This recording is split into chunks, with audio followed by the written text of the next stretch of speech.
Ahí estoy grabando. Les decía que vamos a ver, voy a revisar con ustedes un concepto muy importante dentro de neurofisiología o neurobiología que corresponde a plasticidad, ¿ya? Y vamos a ver un tipo especial de plasticidad que corresponde a la plasticidad sináptica. Entonces,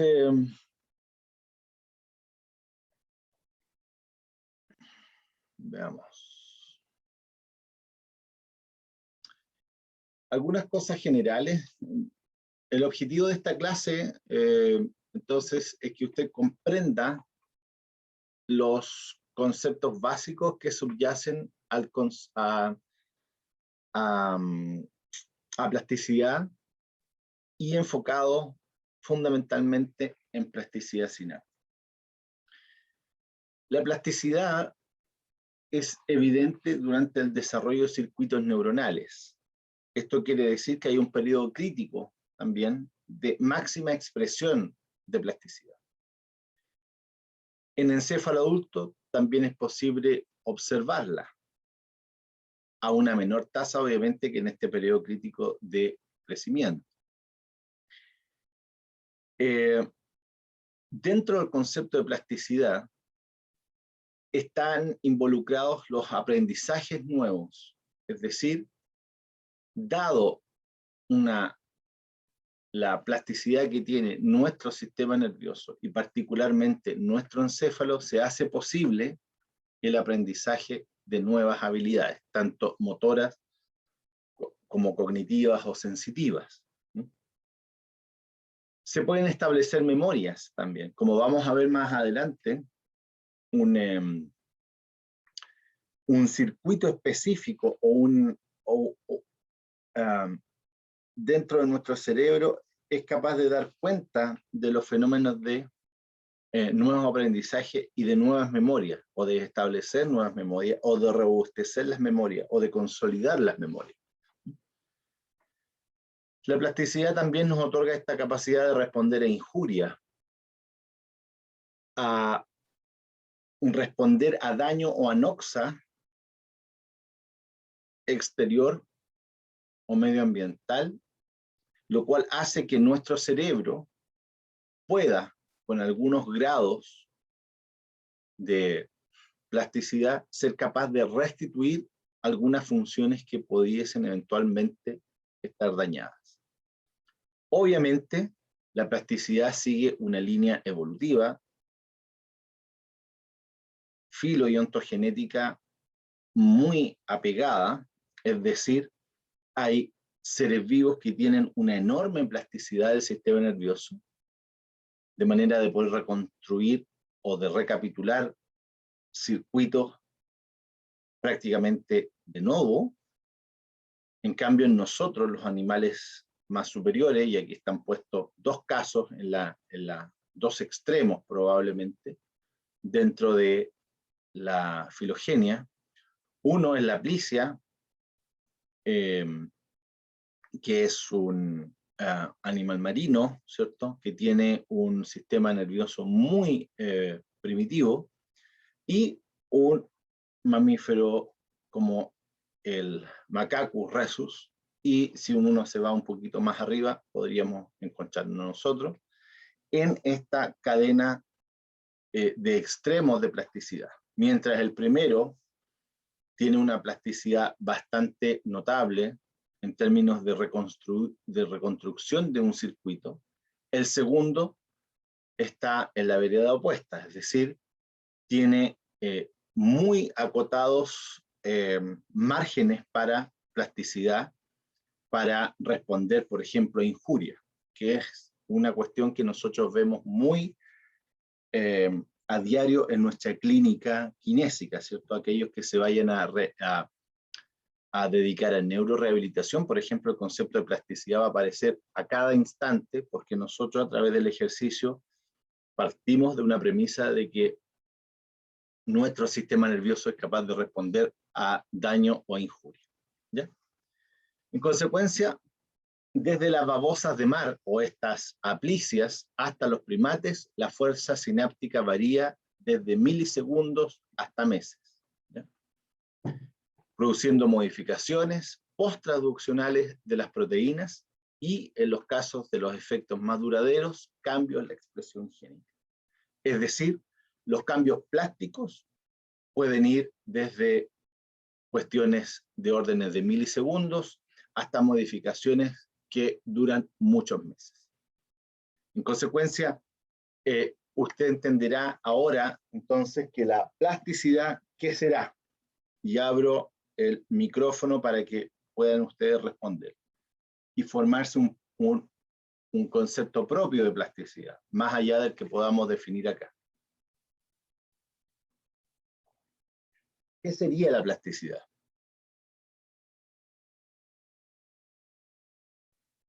Mientras piensan, denme un segundo, voy a dar unos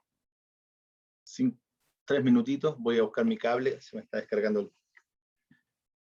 Piensen estos 3 minutitos en un concepto de plasticidad propio, no lo busquen en Google, no traten de ustedes mismos de instalar un concepto, una definición, para después, entre todos, construir un concepto que les sirva para, no tanto para la prueba, ¿cierto?, sino que también para que lo tengan en mente y se lo graben, lo tengan en su disco duro y lo puedan usar posteriormente en ramos preclínicos, en su clínica, en rehabilitación, ¿cierto? Y después, obviamente, como profesional.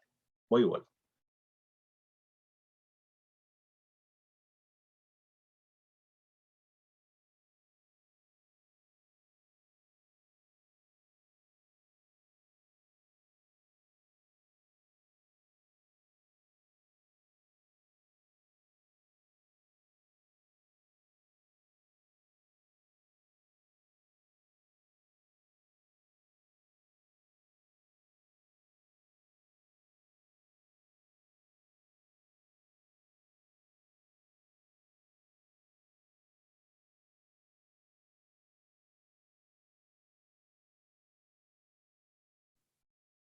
¿Cómo les fue? A ver, ¿tenemos concepto ya de plasticidad?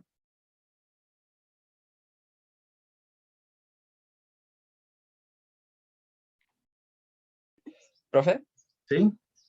buenos días. Buenos días. ¿Podría ser bueno, el proceso, como ya igual usted mencionó en parte, del aprendizaje, pero más hacia largo plazo también, ya que se mantienen, para mantener estas nuevas sinapsis que se van produciendo, y al mismo tiempo es parte del remodelamiento sináptico que, por ejemplo, entró en la prueba de ayer también. Ya, tú dices que es un proceso que es capaz ¿de qué? Un proceso con De apellido, a ver, generar, de generar nuevas conexiones, de nuevas sinapsis de generar para el nuevas. aprendizaje. Ya, gracias. ¿Alguien más que se atreva con un concepto?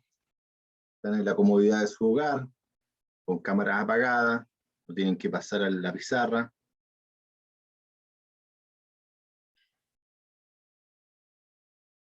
¿Quién quisiera aportar un elemento para construir una definición? Ya tenemos que es un proceso, ¿ya? Remodelamiento sináptico.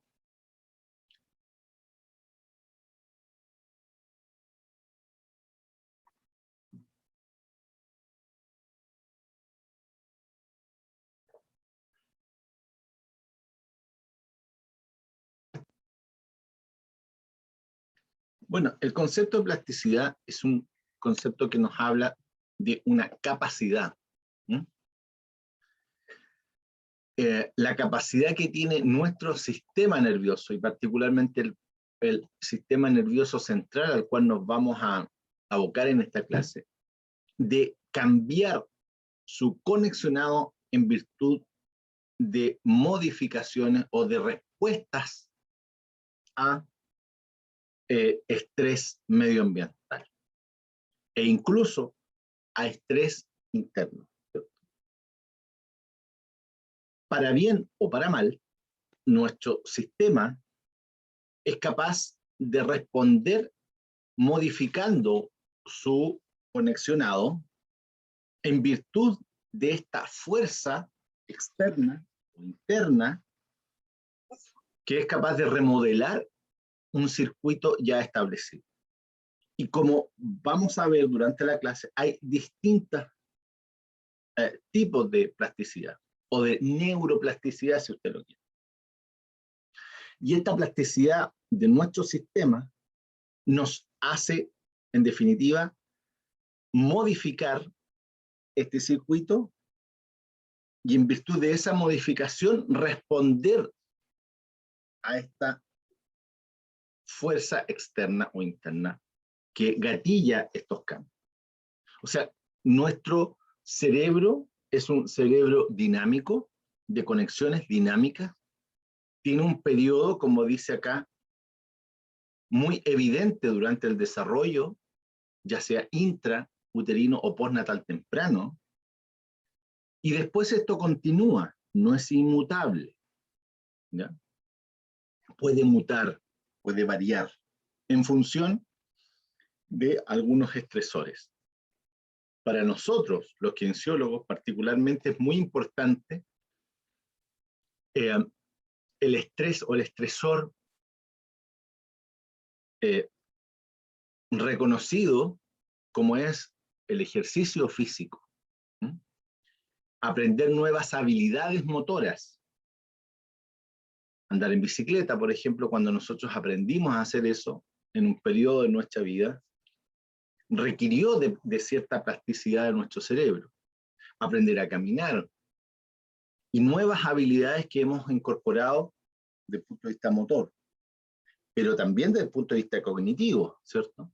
El hecho que ustedes estén atendiendo a esta clase, sus niveles de atención le subyacen a esos niveles de atención ciertos niveles de plasticidad. Los pacientes que ustedes van a atender, ya sean niños o adultos, que han sufrido algún daño a nivel encefálico, la recuperación poca, mediana o espectacular que ellos vayan a experimentar se debe fundamentalmente a esta capacidad que tiene nuestro encéfalo de responder a situaciones estresantes. Entonces, dicho en otros términos, la plasticidad es una de las mejores respuestas que tiene nuestro sistema ante la injuria o ante el estrés medioambiental. En la plasticidad hay formación de nuevas terminaciones axónicas y prolongaciones dendríticas. Hay cambios más extensos en encéfalos dañados por injuria y hay una reconexión de encéfalo y médula espinal que es muy limitada en seres humanos. Esta última que estoy nombrando acá a veces se olvida porque, como les he dicho ahora, uno generalmente centra el concepto de plasticidad en términos encefálicos, vale decir, a nivel del cerebro, y se olvida de que podemos esperar cierto tipo de plasticidad en médula espinal.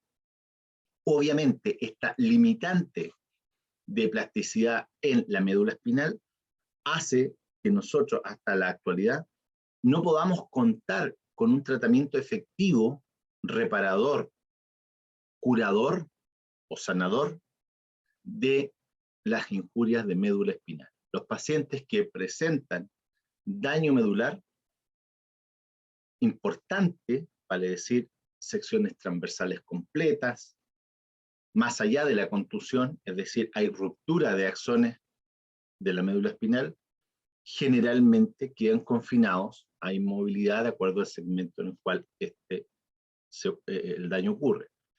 En consecuencia, alumnos, no hay que centrar solamente el término plasticidad en el encéfalo. Obviamente, nosotros vamos ahora a hablar de un tipo de plasticidad que se da en el hipocampo. La imagen que está puesta acá corresponde a la variación que experimenta una red neuronal confinada en un espacio, en una estructura bilateral que posee el encéfalo, como es el hipocampo, en 3 condiciones distintas. Una situación control a la izquierda y 2 situaciones experimentales a la derecha, una situación control, y a la derecha 2 situaciones experimentales. La central es animales que han sido sometidos a 2 semanas de ejercicio voluntario, animales, vale decir ratitas de laboratorio, y en el siguiente, en el último, en el de más a la izquierda, otro grupo de ratas que ha sido sometido a un ejercicio voluntario y además forzado, es decir, cuando ellas no querían correr, se les tomaba, ¿cierto? Y se les colocaba en la rueda por un periodo de 4 semanas. Lo evidente acá es que el conexionado neuronal aumenta la densidad del hipocampo, producto de un efecto plástico inducido, en este caso, por ejercicio. La formación de nuevas terminaciones axónicas, es decir, el aumento del dominio dendrítico de ciertas zonas, como por ejemplo los hipocampos, hacen pensar, y es la evidencia más importante que nosotros tenemos para hablar de que nuestro cerebro es capaz de ser modificado en su circuitería en base a la experiencia, ¿ya? Es decir, aquí aparece otro término muy importante. Ambientes enriquecidos, esto se ha visto ya desde la década de los 80, en que habían animales que se les encerraba en una jaulita y solo se les daba alimento por horario. En cambio a otros se les tenía en una jaula con comida ad libitum, es decir, cuando ellos querían podían comer, podían estar con otros animales de su misma especie, habían ruedas, habían laberintos, una jaula con bastante más espacio, y estos animales presentaban, una vez que se analizaban su cerebro, presentaban modificaciones en la línea de aumento del dominio dendrítico de ciertas zonas claves, como por ejemplo los hipocampos. Entonces, nos encontramos con, en términos didácticos, ¿cierto? Esto es una división eminentemente didáctica para que se entienda, porque el cerebro cuando hace plasticidad, ¿cierto? Probablemente están involucradas estas 3 que estamos viendo acá. Una plasticidad sináptica, a la cual le vamos a dar un especial énfasis en esta clase, una una plasticidad de tipo neuronal y una de tipo de circuitos. Los circuitos entonces vienen a ser el conjunto, ¿cierto?, de eventos resultantes producto de plasticidad a nivel más micro, que es la sináptica, que es la que vamos a ver, que se traduce en una sinapsis tipo neuronal. Hay datos que apuntan a que aumenta el número de neuronas para modificar finalmente el circuito de una parte específica de nuestro cerebro. La plasticidad sináptica está obviamente muy ligada a lo que habíamos definido en la primera parte inicial de esta clase, que son los procesos por los cuales el cerebro sufre cambios estructurales y neuronales asociados a un estrés. En el caso de la plasticidad sináptica, suele depender de glutamato, ¿ya? Son la mayoría glutamatérgicas, de sinapsis glutamatérgica. A través de estos cambios, ¿cierto?, estructurales, la eficiencia de una sinapsis en particular puede aumentar o disminuir según el cambio en particular. Y esto es lo que vamos a ver a continuación. Y por eso es muy importante cuando nosotros tenemos un circuito neuronal y somos capaces de evaluar cómo responde a estresores agudos o a estresores crónicos, ¿ya? Vale decir, si usted recuerda esta diapositiva, el primero era un estrés agudo de 2 semanas y el tercero un estrés crónico de más de un mes. En función de este estresor, el sistema sigue respondiendo, obviamente, hasta un plató, ¿cierto?, donde se estabiliza la respuesta y ya no hay más cambios de forma tan significativa como los que vemos acá.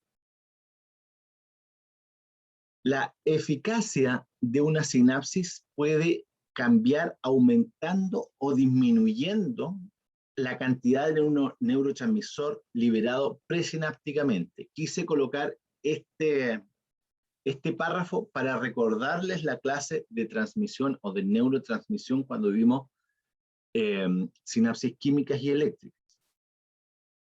A través de la sinapsis o aumentando o disminuyendo la cantidad de receptores AMPA, que son unos que están presentes posinápticamente.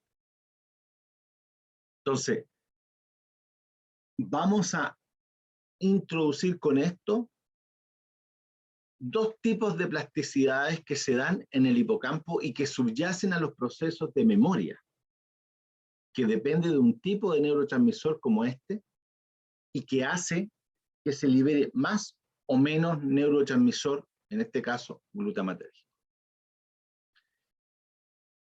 Además, los cambios que ocurren en una sinapsis afectan toda la red de neuronas, porque si usted imagina que si hay plasticidad, por ejemplo, en una zona bien discreta, vale decir, vamos a colocar nuestra atención en el aumento de espinas dendríticas a este nivel, entonces tuviéramos una cosa así, ¿cierto? Esta zona destacada, implica, ¿cierto?, que va a afectar al circuito global de esta estructura. Eso es muy notable, porque lo que hace el sistema es integrar actividad eléctrica y química de forma sincrónica, porque nuestro cerebro trabaja de forma sincrónica. Aquí de lo que se trata entonces es de que se está modificando un circuito preexistente en los hipocampos que hace que aumente el dominio dendrítico y por lo tanto los puntos de sinapsis entre neuronas, lo cual hace que estas sinapsis afecten el conjunto de este circuito más vecino y de este a su vez con la actividad global del cerebro. Esto es muy importante porque contradice una vieja teoría que hablaba de el cerebro entendido como módulos independientes de actividad. Y hoy sabemos que nuestro cerebro funciona con una sincronía neuronal. Lo que está pasando en los hipocampos, tarde o temprano, afecta lo que ocurre en las cortezas, por ejemplo, prefrontales. Por de pronto, por vecindad, en las cortezas temporales. Entonces, nuestro circuito, aun cuando nosotros vamos a ver uno específico, va a dar colaterales funcionales y eventualmente estructurales hacia otros sitios del cerebro que son capaces de responder al unísono. Entonces, 2 de estos mecanismos comúnmente afectan la eficacia de una sinapsis, y estos son la potenciación a largo plazo, en la sigla en inglés es LTP, y la depresión a largo plazo, siglas en inglés LTD. ¿Ya? La potenciación a largo plazo, o el LTP, en este caso en particular los receptores AMPA, nosotros habíamos dicho que se modificaban en virtud de esta respuesta. Los receptores AMPA se excitan lo suficiente, lo que conduce un influjo de sodio. Usted ya sabe de las clases de neurotransmisión que algo va a pasar con este influjo o la entrada de sodio, que conduce a una despolarización de la célula postsináptica, produciendo un potencial postsináptico excitatorio, en las siglas en inglés EPSP, que es el que estamos viendo, y lo voy a destacar, lo estamos viendo en esta imagen. Este es un potencial, uy, que me quedó feo la destacada. Este es un potencial postsináptico excitatorio mediado por AMPA. Y si ustedes se fijan, hay un estado inicial, se repite la estimulación, esto es clave en la plasticidad, es decir, tener estresores que se repitan en el tiempo. Por eso es que nosotros los kinesiólogos trabajamos con series repetitivas y en caso de neurología es hacer siempre el mismo ejercicio o los mismos patrones o los ejercicios que tengan los mismos patrones de consecución de ese gesto motor hasta que ocurran estos potenciales postsinápticos excitatorios de manera regular en el circuito.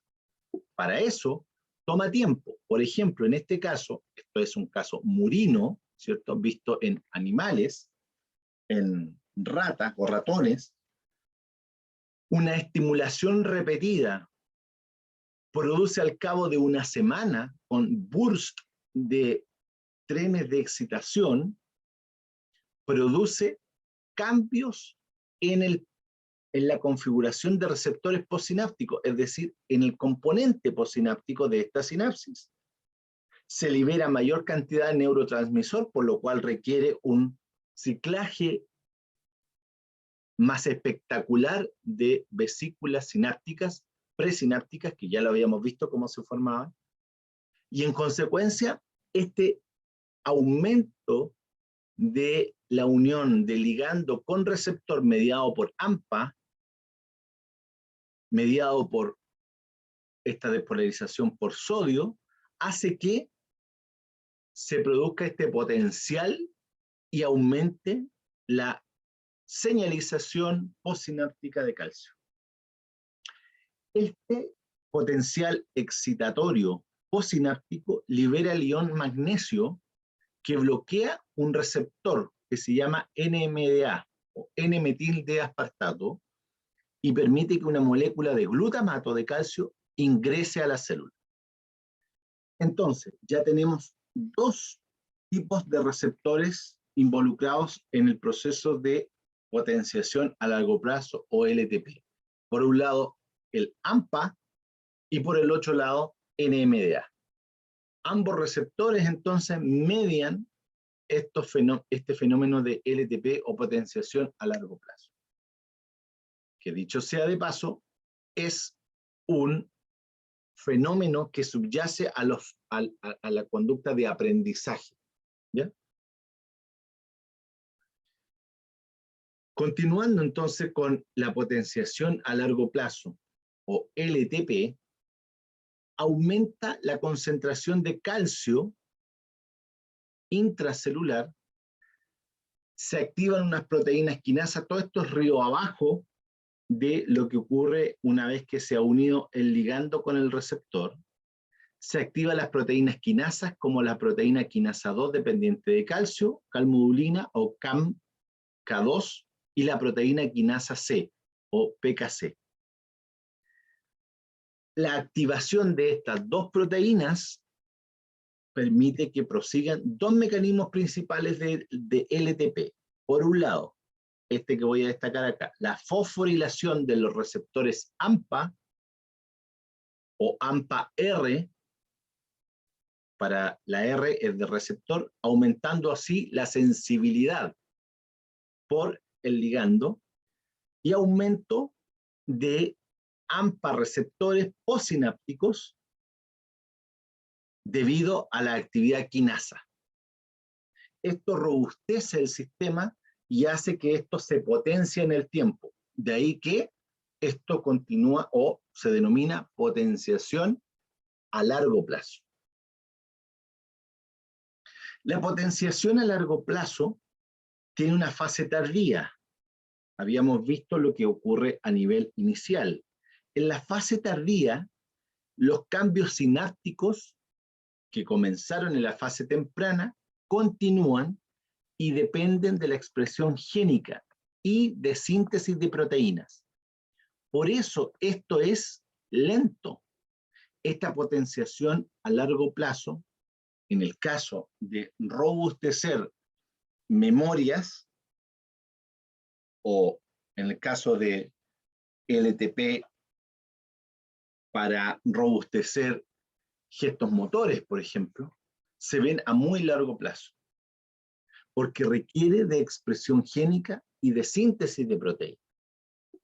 La LTP de fase tardía se induce cuando la activación sostenida de quinasas de fase temprana, vale decir estas dos que ya habíamos revisado, activa la quinasa regulada por señal extracelular o ERK. ¿Ya? Todo esto que yo estoy nombrando ocurre de aquí hacia abajo en el postsináptico. Estas quinasas hacen posible la fosforilación, fosforilan la señal y las proteínas nucleares, vale decir, esto va a llegar al núcleo de la neurona postsináptica, que a su vez conducen a la síntesis de proteínas, cambios morfológicos de la neurona y expresión génica. Esta es la base, entonces, que subyace a la plasticidad sináptica en ciertos circuitos y que hace, en definitiva, que estos modifiquen su estructura, modifiquen su conexionado, como lo que habíamos visto acá. Esta plasticidad sináptica, entonces, es el proceso de LTP particularmente, es el evento sináptico que subyace a los procesos de generación de memorias y consolidación de las mismas. Ahora, los cambios en la fase tardía del LTP incluyen tanto cambios postsinápticos como cambios presinápticos debido a señalización retrógrada como un evento de retroalimentación para optimizar básicamente los recursos de liberación de neurotransmisores. Entonces, estos receptores NMDA y AMPA son capaces de modular el proceso de LTP. ¿En función de qué? De la depolarización que ocurra en el presináptico, ¿cierto? Porque esto depende de un potencial de acción, la liberación de calcio intracelular, que finalmente da y se tarda en consolidar esto porque depende de cambios morfológicos, expresión génica de ciertas proteínas que son claves, como por ejemplo ERK, ¿cierto? Entonces, en el diagrama estamos viendo como, por ejemplo, en el lado del receptor NMDA, la concentración de calcio y sodio que se expresa en el postsináptico determina que haya una fosforilación de calcio-calmodulina, quinasa 2 o sinasa 2 y proteincinasa o proteinquinasa C. Hace una fosforilización del sustrato y una inserción de receptores AMPA adicionales para potenciar este evento de generación de nuevas espinas dendríticas. Esta plasticidad sináptica obviamente tiene una doble vía. Esto puede eventualmente ser inhibido producto de bloqueo, ya sea farmacológico, de receptores NMDA que determinan que este sodio no ingrese a la célula y por lo tanto no haya una cascada de señalización río abajo de la unión con el receptor. Es decir, podemos intervenir esto farmacológicamente para que esto no ocurra, y es lo que hacemos con nuestros animales del laboratorio, ¿cierto? Y es lo que dice que ocurre en ciertas patologías como las alteraciones del ánimo. Estos eventos entonces empiezan a tener una ocurrencia temporal menor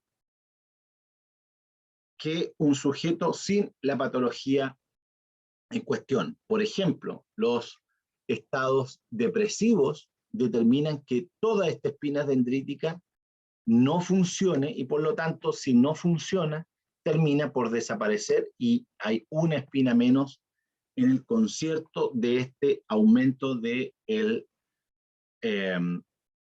dominio dendrítico. En consecuencia, ¿qué tenemos? Menos plasticidad asociada a un encéfalo que responde, ¿cierto?, a estrés externo. Por lo tanto, vamos a tener acá un estrés que es positivo para el sistema y un estrés que es negativo para el sistema. Lo que hace el estrés negativo finalmente es hacer que haya una retracción de las espinas dendríticas. Y esto se ve a toda edad en más o menos grados. Cuando hay por ejemplo, daño en la expresión de ciertos genes por toxicidad, por ejemplo, en periodos intrauterinos, determina que estos niños nacen y en sus primeros días postnatales tempranos se evidencia déficit desde el punto de vista motor, por ejemplo, ¿cierto? Hay ciertos daños que ocurren en el interior, una vez que estamos en el interior del útero, ¿cierto?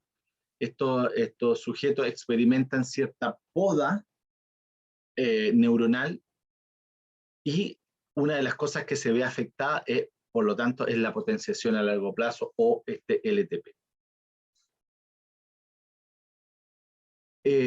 Los cambios postsinápticos incluyen aumento del área dendrítica, muy importante, eso es muy importante porque estamos viendo que yo estoy mostrando una sola dendrita, ¿cierto? O una espina dendrítica en el concierto del aumento del dominio dendrítico. Por lo tanto, los cambios postsinápticos van a incluir aumento de área dendrítica y de las espinas que aumentan la sensibilidad postsináptica y un aumento de receptores AMPA, ¿ya?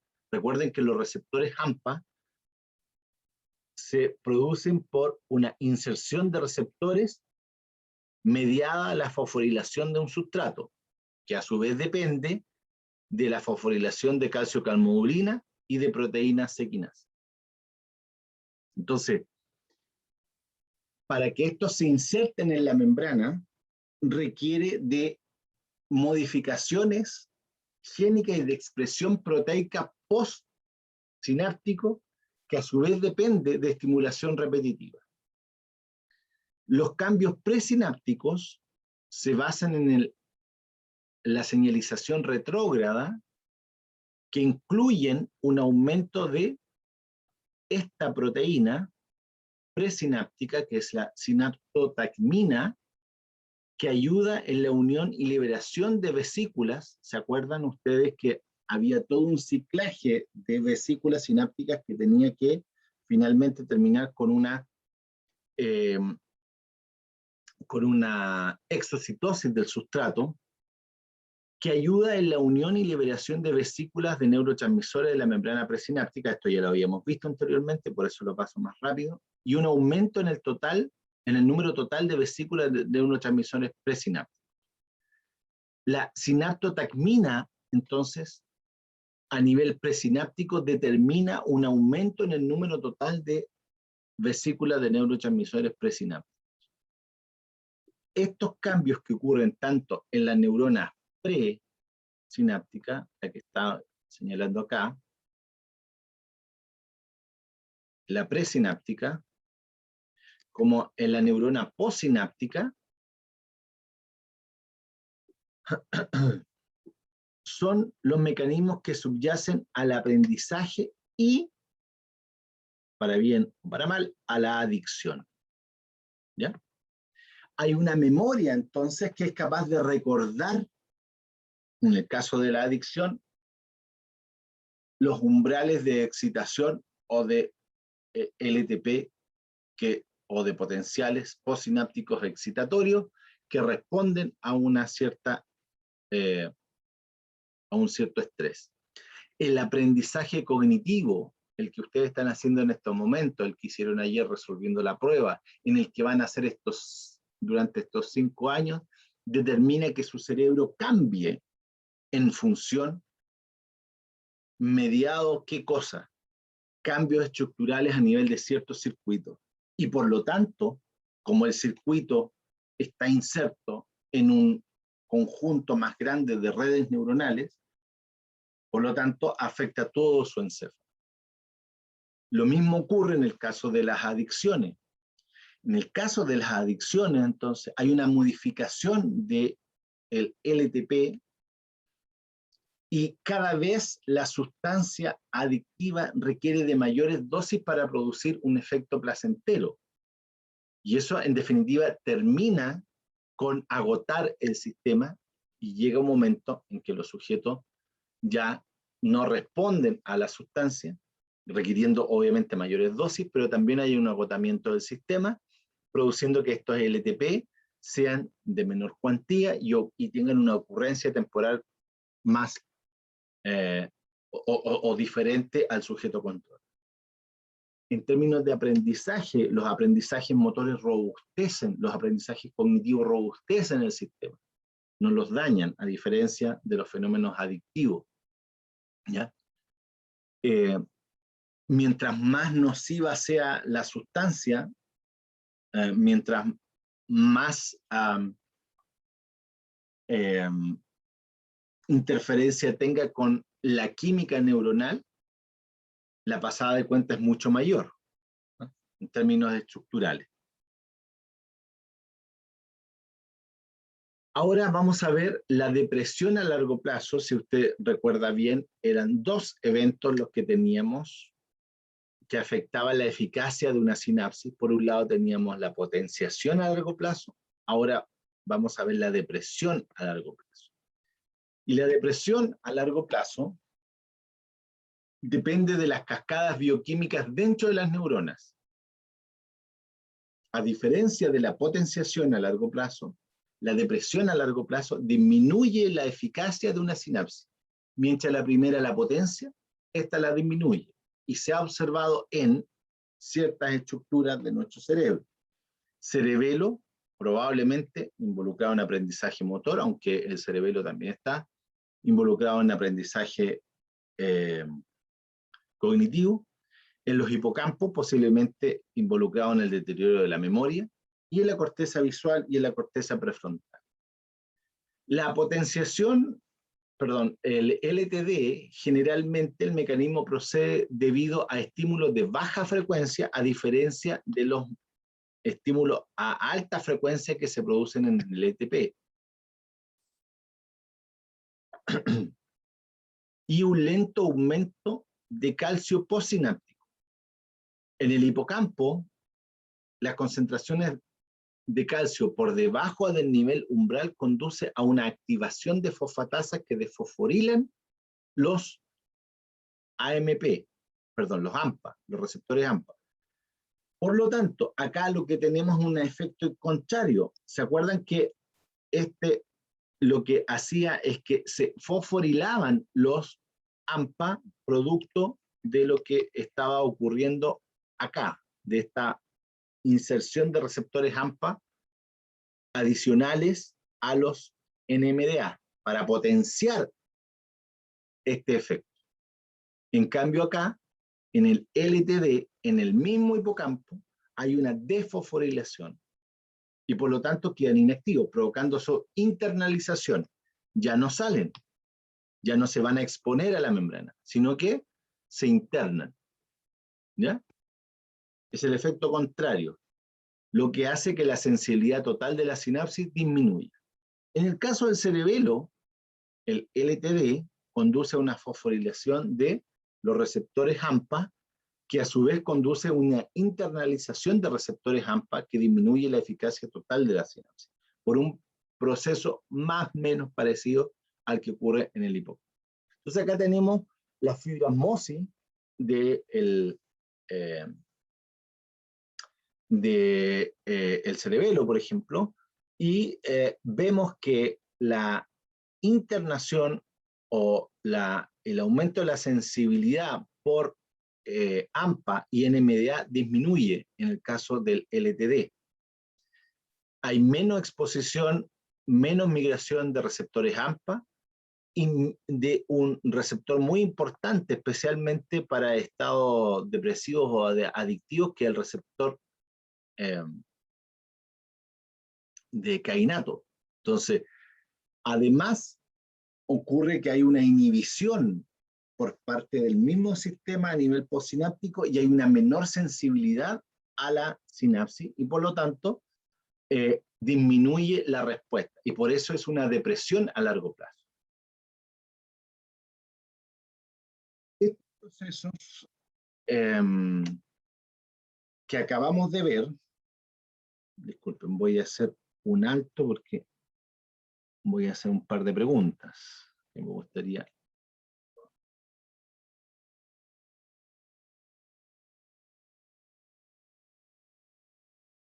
Bien, Francisca Contreras, ¿por qué cree usted que son importantes estos dos procesos que acabamos de mencionar?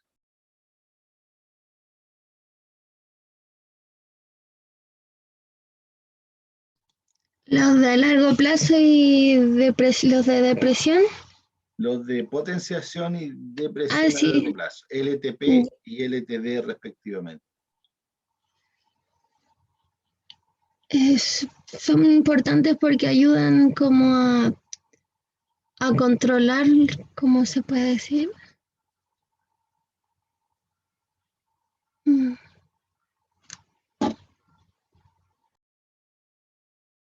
Catalina Jaque, gracias Francisca. Catalina Jaque.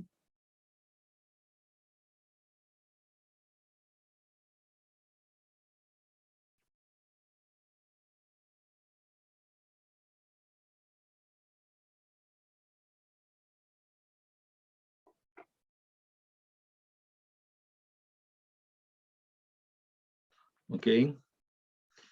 Melanie Nostroza. ¿Qué diría usted?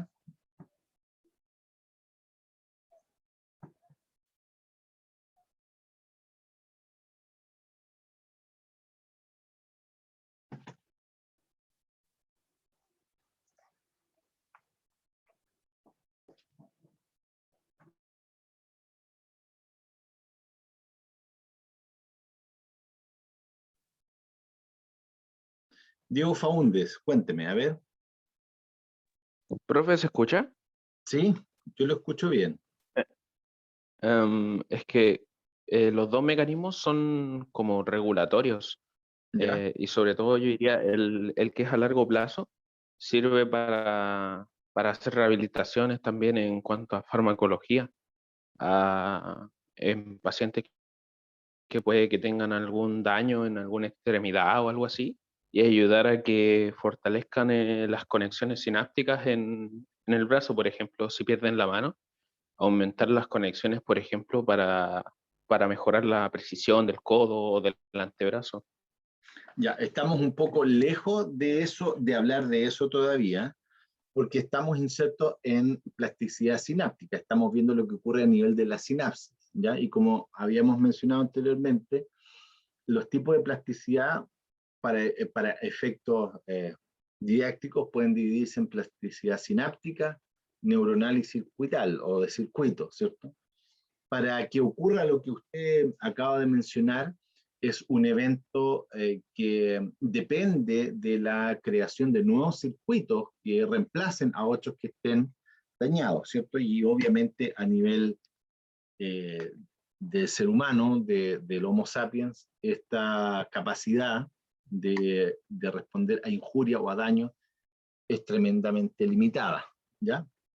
Y por lo tanto, si bien es cierto, dependemos de una cierta plasticidad para la recuperación o para la rehabilitación, en casos de daños masivos como el que vamos a revisar, el cerebro no es capaz de dar cuenta de un fenómeno de reversión o de recapitulación hacia la normalidad. Y es por eso que, para centrarnos básicamente en esto, los procesos de LTP y LTD son muy importantes de analizarlos en el contexto de memorias, ¿ya? Y por eso es que se hace un énfasis en analizar plasticidad sináptica a nivel de los hipocampos, por ejemplo. Entonces, nosotros decimos que la relevancia de los dos fenómenos de la potenciación y de la depresión a largo plazo, de LTP y el LTD, son los fenómenos biológicos, moleculares y celulares que dan cuenta de la capacidad que tiene el sistema de responder a un tipo de injuria o daño, por ejemplo. Pero también para la adquisición de nuevas habilidades cognitivas o de memoria, ¿cierto? Nuestra memoria, entonces, a nuestra memoria, entonces, le subyacen estos dos procesos, LTP y LTD, en el hipocampo.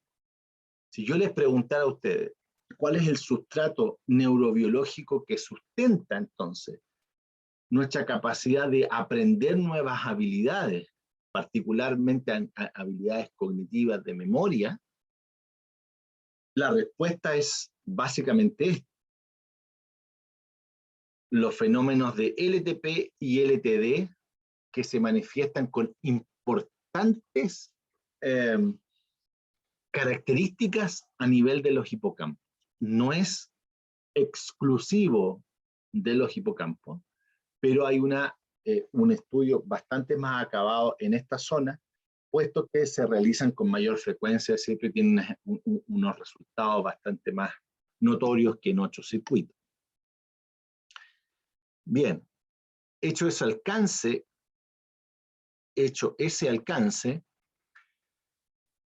la plasticidad también sirve para entender algunos fenómenos de reparación o las posibilidades de reparación que pueda tener, que eventualmente pueda tener un encéfalo dañado. Acá estamos viendo algo que es muy característico, que es muy que desgraciadamente tiene una casuística muy elevada, y que son los accidentes cerebrovasculares, ¿cierto? O pueden llamarse accidentes cerebrovasculares o accidentes vasculares encefálicos, ¿cierto? Los ACV o los AB, ¿ya? Esto es lo que está mostrando acá, es una tomografía computarizada y una resonancia tras un accidente cerebrovascular. En el caso A es un TAC de un accidente cerebrovascular de tipo hemorrágico. Profe, disculpe, no está compartiendo. Ay, perdón. ¿Por qué no me avisaron antes? Disculpen. Todo de nuevo, entonces. Tengo que decirle, ahí sí, ¿se ve bien? Yo creo que sí. Sí, profe. A la derecha, entonces, tenemos un TAC de un accidente cerebrovascular hemorrágico, en este caso en el lóbulo parietal derecho, y una TAC a la izquierda y una resonancia nuclear magnética, ambas aquí en B, de un accidente cerebrovascular isquémico, ahora en el lado, básicamente mostrado en el lado izquierdo. Estos daños, obviamente, ¿qué producen? Lo van a ver mucho más en detalle en ramos preclínicos y clínicos, ¿cierto? Pero produce un daño masivo a nivel de lo que habíamos visto anteriormente. Todo esto que usted ve acá, obviamente, ya no existe en estos lados, en estas zonas, ¿cierto? Especialmente en accidentes cerebrovasculares de tipo hemorrágico, donde hay una gran extravasación, una inflamación, una liberación de citoquinas que aumentan obviamente el daño a estructuras colaterales que están indemnes, no necesariamente dónde ocurrió el daño. Pero todo esto que nosotros vemos acá, que hemos explicado en detalle, no se produce y por lo tanto hay una ausencia o una incapacidad del sujeto de restablecer la función asociada a este evento. Entonces, si están dañados, por ejemplo, las cortezas temporales, lo más probable es que haya un deterioro en la memoria producto de afección de los hipocampos, ¿cierto? Entonces, son sujetos que van a tardar un tiempo y de acuerdo a la masividad que tenga el evento o cuánta área del cerebro está involucrada, por lo tanto, está en directa relación con la capacidad de respuesta o de plasticidad que vaya a tener el sistema, ¿ya? Para no hacer todo desde el punto de vista del accidente cerebrovascular, acá tenemos traumatismos cráneoencefalocraneanos que también dan cuenta de eventos de reparación y que el sistema echa mano a la poca capacidad de plasticidad que tenga un cerebro, un encéfalo de un Homo sapiens adulto, ¿cierto? Si ahora a usted le pasa, ¿cierto? Desgraciadamente, ojalá que nunca le pase, un evento de estas características, la capacidad que tiene su cerebro de responder a esta injuria va a depender del grado de masividad o de afección que éste tenga, ¿cierto? Del daño que haya ocurrido. La inflamación es neurotóxica, ¿cierto? O sea, daña muchas células, mucho componente glial que es importante para el sostén de la neurona y para los efectos de plasticidad también. En la plasticidad, entonces, hay, por ejemplo, en los accidentes cerebrovasculares la plasticidad tiene mucho que decir, ¿cierto? Aquí lo que se ha hecho, básicamente de forma experimental, se ha ocluido, ¿cierto?, la arteria cerebral media, y esto es también lo que puede ocurrir, obviamente, en un accidente cerebrovascular, ¿cierto? Pero en términos experimentales, lo que uno hace con estos ratoncitos es ocluir la arteria cerebral media, para analizar histológicamente lo que ocurre a nivel de la corteza con el tejido. Y lo que se ve es que una sección transversal de la corteza cerebral de un roedor, donde se muestra el núcleo del ACV en el marrón más oscuro, acá está la zona del daño, ¿cierto?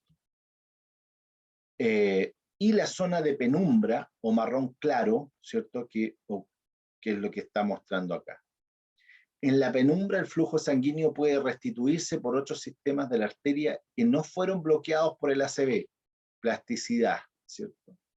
Haciendo que el tejido permanezca viable. Si no se destruye el flujo sanguíneo en la zona de penumbra, el daño celular se vuelve permanente. Esto está un poquito más avanzado para sus ramos más clínicos, ¿cierto? Lo traigo a colación para que usted vea lo importante que es en términos de restitución de los circuitos neuronales dañados, el hecho de que haya una pronta intervención desde el punto de vista de la rehabilitación, porque hay zonas del cerebro que eventualmente pudieran responder en función de conservar la indemnidad de esa zona. En las primeras horas de un accidente vascular, obviamente, el manejo es netamente médico, tratando de evitar que haya mayor extravasación, mayor inflamación, y esto termine colapsando el sistema y de acuerdo a la magnitud del accidente, eventualmente puede comprometer la vida del sujeto. En sujetos más jóvenes se piensa incluso en cirugía que descomprimen el cráneo, porque usted sabe que el cerebro está contenido en un continente rígido, que es la calota, ¿cierto?, que es nuestro cráneo. Entonces, los neurocirujanos lo que piensan en descomprimir eso, abren por un momento el cerebro para que salga el exceso de líquido. Esto obviamente de acuerdo a consideraciones clínicas paciente a paciente. Pero ¿qué es lo que hay detrás de eso? Conservar la mayor cantidad de tejido indemne para que ocurran estos fenómenos que acabamos de mirar nosotros, que son, primero, los sustratos más primordiales, más primigenios de la plasticidad, que es la plasticidad sináptica, ¿ya? Una vez que nosotros hemos pensado en eso, tenemos que pensar en la plasticidad neuronal. Esta plasticidad que en pocas palabras es algo como lo que estamos viendo acá. La tijera está mostrando el daño, ¿cierto? Y ocurre un proceso de nueva reconexión de este circuito neuronal en función del tiempo, en función de la indemnidad que haya habido en esta neurona. Los grados de indemnidad son muy importantes porque si la neurona está completamente dañada, obviamente este proceso de unmasking o proceso de desenmascaramiento sináptico pierde todo sentido. Estamos hablando aquí que hay una generación de nuevas conexiones neuronales a partir de una célula que puede dar cuenta de ese proceso. Entonces, tras la pérdida de función ocasionada por la irrupción de la actividad en las redes neuronales, las vías silenciosas se desenmascaran, restableciendo la conexión neuronal. Aquí, en el término de plasticidad, opera muy bien este dicho que dice, si no se usa, se pierde. ¿Ah? Y esto da cuenta, ese refrán da cuenta de que nuestro cerebro, para su funcionamiento, para su correcto funcionamiento, en plenitud de su funcionamiento, requiere de este estrés continuo para que estos fenómenos de LTP y LTD estén ocurriendo, porque es importante también mencionar que LTP es modulador del LTP. Entonces son efectos sinérgicos. No puede haber siempre excitación de esto porque el sistema no trabaja así, ¿ya? Incluso es patológico que trabaje sin control.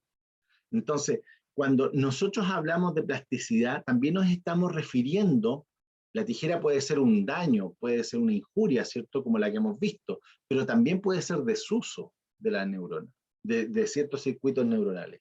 Por eso es muy importante que durante toda nuestra vida nosotros estemos de alguna forma estresando con un estrés positivo a nuestro cerebro, aprendiendo nuevas habilidades. Cada vez que usted conoce un nuevo software, conoce una nueva materia, es capaz de aprender una nueva habilidad motora. Si no sabe andar en patines, aprende a andar en patines. Si no sabe esquiar, esquía. Si no sabe nadar, empieza a nadar. Todas estas nuevas habilidades motoras le subyacen procesos como el que estamos viendo en pantalla. De hecho, nuestro cerebro mantiene estas funciones en virtud de este estrés que usted sea capaz de imprimirle a su cerebro. Hablamos de reserva cognitiva, por ejemplo, para referirnos a esta capacidad que tiene nuestro cerebro de acumular una cierta cantidad de experiencia y robustecer su conexionado neuronal, que va a ser el que nos va a servir en edades más avanzadas. Recuerden ustedes que ya nuestras expectativas de vida están bordeando los 80 años. Entonces, en consecuencia, tenemos cerebros que van a requerir de un tiempo, de una ventana temporal mucho más importante de lo que ocurría hace 50 años atrás, ¿cierto? Nuestros abuelos o bisabuelos no tenían la expectativa de días que tenemos nosotros. En consecuencia, nosotros necesitamos tener, comillas, ¿cierto?, una cuenta corriente neuronal o de circuitos neuronales que sea capaz de ayudarnos a sortear con buen pronóstico una vejez lúcida, ¿cierto? En función de muchos aspectos, y es multifactorial, ¿cierto? El ejercicio, la alimentación, el sueño, la sociabilización, bajos niveles de estrés, nulo o muy bajos consumos de sustancias adictivas, ¿cierto? y por ellas me refiero a la única droga legal que hay en todas las sociedades, que es el alcohol, ¿cierto? Bajos niveles de alcohol entonces. ¿Para qué hablar de las drogas un poco más pesadas, ¿cierto? Como la cocaína, ¿cierto? La pasta base, que lo único que hacen es deteriorar circuitos neuronales. La plasticidad está asociada a un fenómeno muy, muy interesante para nosotros los kinesiólogos, y que tiene que ver con este fenómeno que no hay que olvidar, que son los mecanismos de LTP y LTD.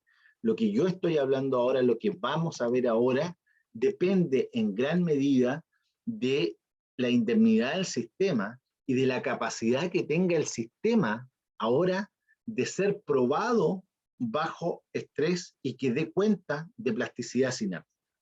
En el caso de la neurogénesis, como estamos viendo acá, se ha visto que en los hipocampos de los mamíferos, nosotros incluidos obviamente, es capaz de generar nuevas neuronas a partir de células troncales neuronales que están alojadas en la zona supranuclear del hipocampo. Yo sé que es mucha información para las 9:30 de la mañana, pero concéntrense en esto. Hay una zona de nuestro cerebro que son los hipocampos, que son estructuras bilaterales y que, como hemos visto, se da de forma muy notoria estos eventos de LTP y LTD. Cuando se ha analizado los hipocampos de sujetos sedentarios o de sujetos deprimidos, lo que se ha visto es que el conexionado neuronal en el hipocampo está disminuido respecto de un control que haga ejercicio físico o que no esté deprimido, o las dos condiciones al mismo tiempo. Lo que se ha visto entonces es que aumenta la plasticidad, el aprendizaje y la memoria en sujetos que practican ejercicio físico de forma regular y tienen un estilo de vida saludable. Eso en una frase, para dárselo a entender de forma bien clara. La figura muestra neurogénesis promovida por el ejercicio físico. La práctica regular de ejercicio aumenta el número de células en la zona supragranular del giro dentado del hipocampo, y el ejercicio promueve proliferación, diferenciación y sobrevida de neuronas, favoreciendo la cognición y la memoria. Esto que está acá dicho no tendría ningún sentido si los fenómenos de LTP y LTD no se produjeran en esa zona. Vale decir, nosotros experimentalmente vamos a medir. Si yo les pregunto en una prueba, ¿cómo experimentalmente el investigador es capaz de comprobar desde un punto de vista eléctrico y químico que el fenómeno plástico a nivel del hipocampo se produce producto de un estímulo como el ejercicio físico? La respuesta es simple, es ir a medir los fenómenos de LTP y LTD de forma experimental. No vamos a entrar en cómo se mide, pero básicamente esa es la respuesta. No sé si les queda alguna duda, alguna consulta. Voy a dedicar estos minutos a resolver dudas de acá, porque yo sé que es mucha información y quiero que esta clase quede lo más clarita posible. La memoria y el aprendizaje entonces depende de plasticidad sináptica, que a su vez depende de la expresión de ciertos genes y de ciertas proteínas. Por de pronto, proteínas que actúan como receptores AMPA, NMDA y cainato para la modulación este último. LTP está fundamentalmente mediado por canales NMDA, N-metil D-aspartato y receptores AMPA. Los NMDA, como hemos visto acá, son canales que además sirven experimentalmente para ver la indemnidad de los circuitos. Si yo veo expresión de NMDA, particularmente una subunidad 2 beta, que es capaz de migrar a la membrana sináptica, en este caso presináptica, y aumentar la eficiencia de respuesta al LTP. Veo que hay una indemnidad del sistema y por lo tanto concluyo que el fenómeno de LTP es posible, tiene sustrato para ser observado. Entonces yo voy a medir eso.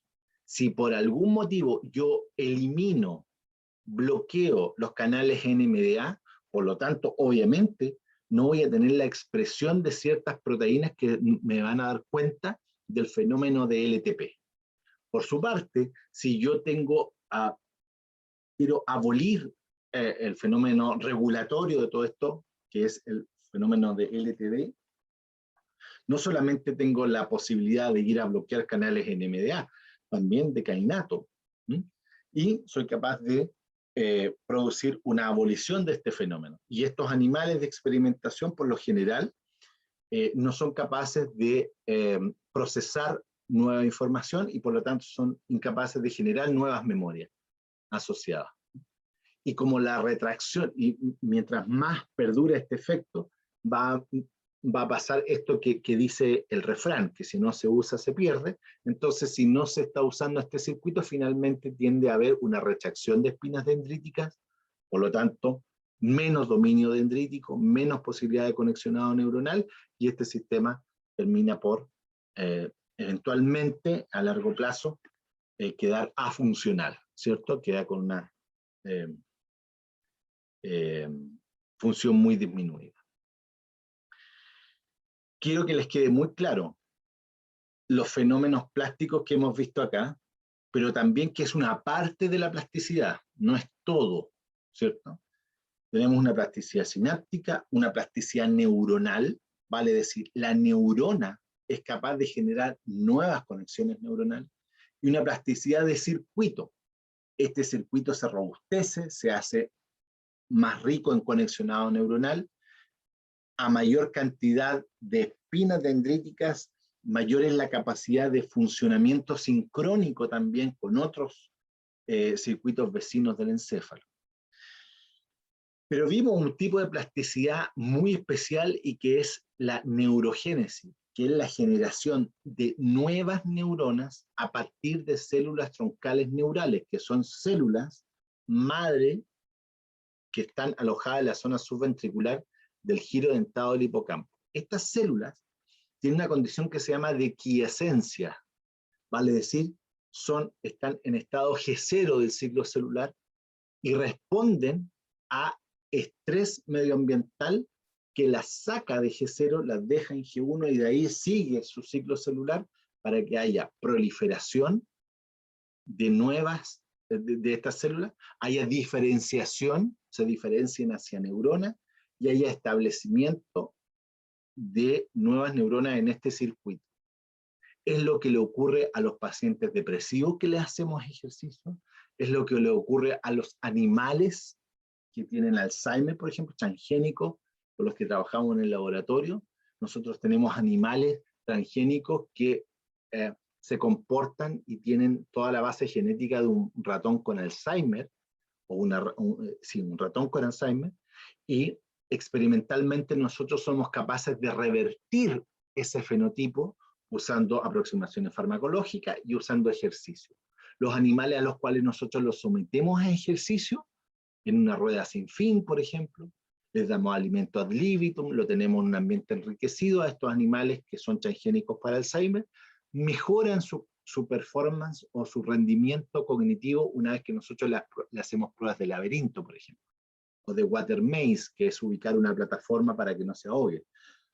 Estos animales son capaces de mejorar el evento cognitivo de memoria espacial, en este caso, producto de que el ejercicio o la aproximación farmacológica, ya sea a través de un derivado de una planta o de un fármaco creado sintéticamente, para combatir este déficit, ¿cómo nosotros comprobamos, aparte de lo cognitivo, de lo conductual que nosotros estamos observando en el ratón, que se ubicó mejor, que se demoró menos tiempo en ubicar la plataforma, etcétera? vamos a medir LTP y LTD. No olvidar nunca entonces, para efectos de la prueba, para efectos de cuando ustedes tienen los ramos preclínicos, cuando ustedes atiendan pacientes, que la plasticidad sináptica es la base para entender los fenómenos de plasticidad neuronal que van a ocurrir y plasticidad circuital incluso, que van a ocurrir a nivel del encéfalo. Los fenómenos de LTP y LTD mediados por canales NMDA, AMPA y kainato son la base biológica, celular y molecular que subyace a esto. ¿Por qué se demora tanto? ¿Por qué tiene que pasar una semana? ¿Por qué nosotros vemos que el LTP y el LTD empiezan, el LTP particularmente, el LTP se empieza a evidenciarse a la semana, por ejemplo, en roedores? Porque depende de la expresión génica. Esto tiene que ir a nivel nuclear, ¿cierto? Para síntesis de nuevas proteínas y de expresión génica de ciertos genes. Como por ejemplo, ¿cuál gen? Si yo les preguntara, ¿qué genes se tienen que expresar acá? Usted se tiene que ir a esta diapositiva que vimos acá, ¿cierto? Entonces, perdón. Están viendo la pantalla, ¿cierto? Son estos los genes que tienen que tener muy en cuenta ustedes. Paso acá.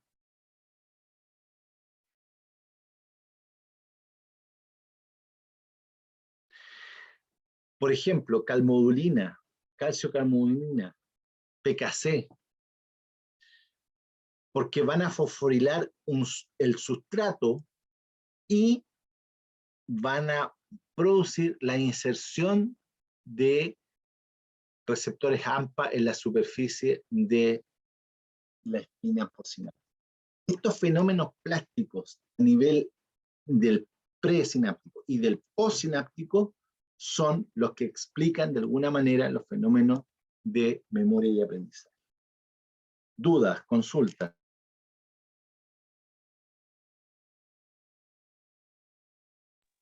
¿Profe?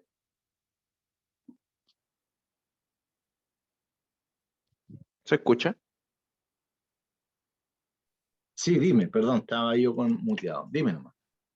Era sobre lo último, por ejemplo, si alguno de esos componentes, por ejemplo, la calmodulina, fuera como degradada porque es reconocida como un agente xenobiótico, por ejemplo, ¿hay alguna compensación en el mecanismo de largo plazo? Mira, generalmente lo que sucede es que lo que tú llamas compensaciones, básicamente es lo que nosotros vemos en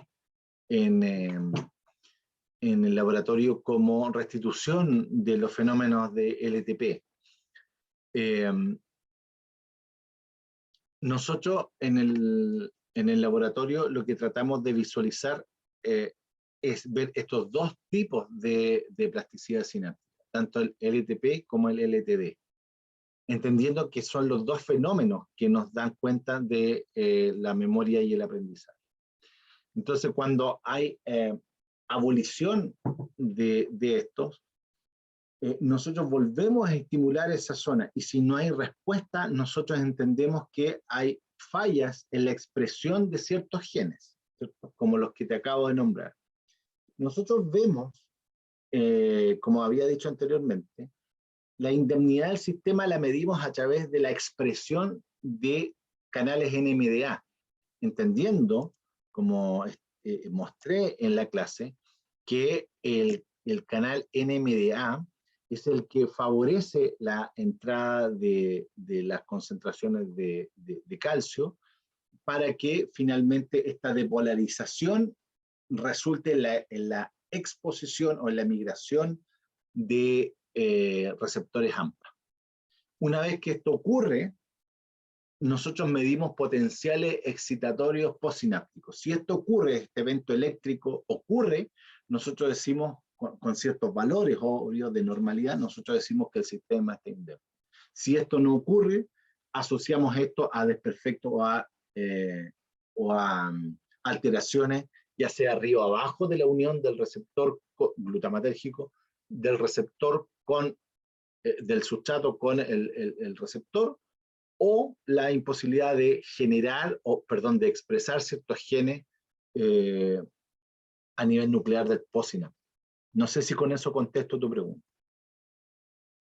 Sí, profe, muchas gracias.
¿Alguien tiene más dudas?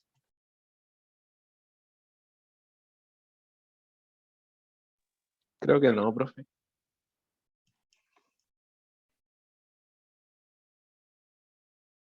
¿Pueden ver la pantalla? Sí, profe. Ya. Esto es lo que más o menos nosotros hacemos en el laboratorio, ¿ya? A nosotros lo que nos interesa son los potenciales postsinápticos excitatorios, cómo ocurren esto, o la ocurrencia que tengan esto, los porcentajes que estos tengan en el tiempo, ¿ya? Aquí tenemos dos gráficos que nos están mostrando, el LTP y el LTD. Hacemos los recording o los registros en slides o en tejido de hipocampo, ¿cierto? Aquí tenemos las distintas zonas del hipocampo, la zona CA3, CA1, CA2, ¿cierto? La fibra de Mossi, etc. Entonces, nosotros lo que hacemos es ver la expresión de ciertos genes, ¿ya? Particularmente que existan, ¿cierto? NMDA y AMPA, que son los dos más importantes receptores en el LTP, y que se produzca este efecto de entrada de calcio y sodio, y entrada de sodio por el lado del AMPA. Como vimos nosotros en detalle en la clase, la expresión del receptor AMPA depende de la fosforilación de polarización dependiente de AMPA, porque se tienen que fosforilar una serie de enzimas que catalizan reacciones río abajo de la unión del ligando con el receptor y que son capaces de hacer que el AMPA se exprese y por lo tanto hay entrada de sodio para que permanezca esta depolarización, y por lo tanto esto es lo que nosotros vemos en el tiempo, que no cae la actividad, ¿ya? Esto es en reposo, estado 1, se da el estímulo y se da estímulos constantes, ¿cierto? Y el slope o la curva, el porcentaje de los potenciales excitatorios postsinápticos. En el caso del LTD, si ustedes se dan cuenta, la actividad cae acá, y eso está mediado por la expresión de otros receptores, que son los de kainato, pero aquí se produce una caída de la respuesta del orden de los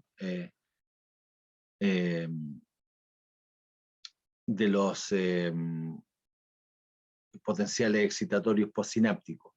Si ustedes comparan las dos respuestas, obviamente estamos muy por arriba de lo que ocurre en el LTD. Ambos eventos son medidos en esta zona con registros con microelectrodos, que son capaces de darnos en un sistema de registro este tipo de gráfica, ¿cierto? En el tiempo. Entonces nosotros tenemos el porcentaje de, siempre lo que nos interesa medir son los potenciales postsinápticos excitatorios. Si esto está más abajo, en el caso del LTP, lo que nosotros inferimos es de que la expresión de ciertas proteínas arriba abajo no hace posible que haya migración de receptores AMPA o el NMDA esté bloqueado, etc. Hay una serie de alternativas. Con eso yo quería terminar la clase. No sé si me dicen que no hay más dudas.